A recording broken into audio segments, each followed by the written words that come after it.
All right, welcome back. So now we've covered Genesis and the foundation that we're going to find that constitutes the chiasm of the Torah. So Genesis, again, mirroring Deuteronomy, Exodus mirroring Numbers, and Leviticus in the middle of this chiasm. Genesis is going to portray overall this first aspect of creation, which is the image. And that's what Abraham does, and that's how he becomes basically the champion of Genesis, I like to call it. He redeems the fall. Yeah. And so Exodus, which is the next thing on the list, kind of like how we saw in Jacob, is done through Moses, and we see Moses becomes this champion of Exodus. Yeah. And so what would we expect to find? We expect to find, right, the physical aspects of creation.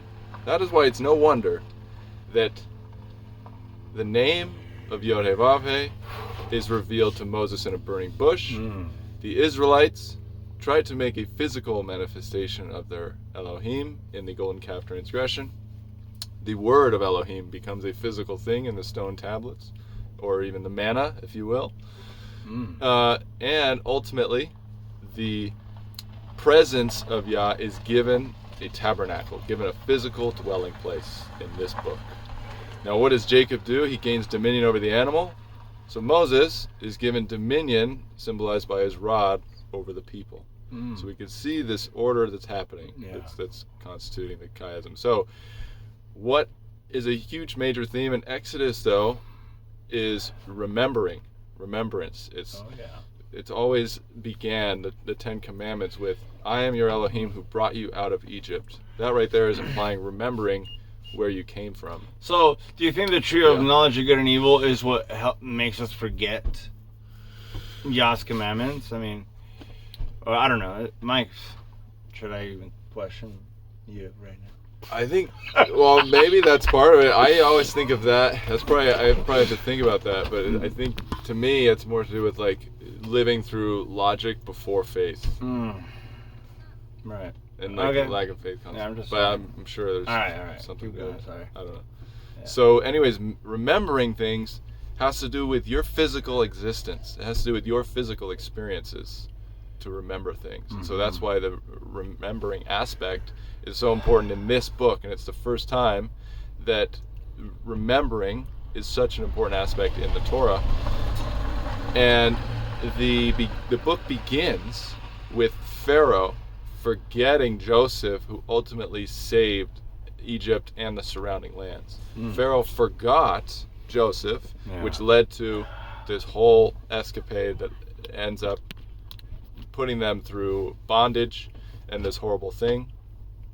And so, like Abraham, coming out of the bondage, of the void, so to say, he comes out of the void of the fall that Adam and Eve create. Moses comes out of this void that Pharaoh and lack of memory creates. And so Moses then becomes the perfect candidate for this story because he has to rely on memory. So a system that is lacking memory is depicted in the Pharaoh forgetting things that came before him, and then therefore not having appreciation or gratefulness or gratitude for those things to uphold them and remember.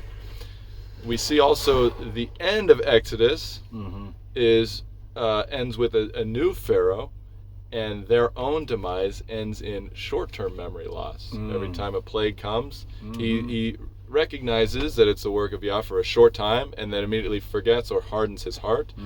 And so you see long-term forgetfulness in the first place that constitutes the Israelites' bondage, but then it kind of spirals into what happens with short-term memory. It's going to end up in your own demise too. So Yah is going to create a system, a government that constitutes remembrance, and that's what we see is so important in the Shabbat. It's the only commandment that is associated specifically with remembering. That's why it's so important in the book too, to make themselves distinct from the Egyptians. Moses, again, this will be the final point for this episode, is that he actually there's going to be one more small point.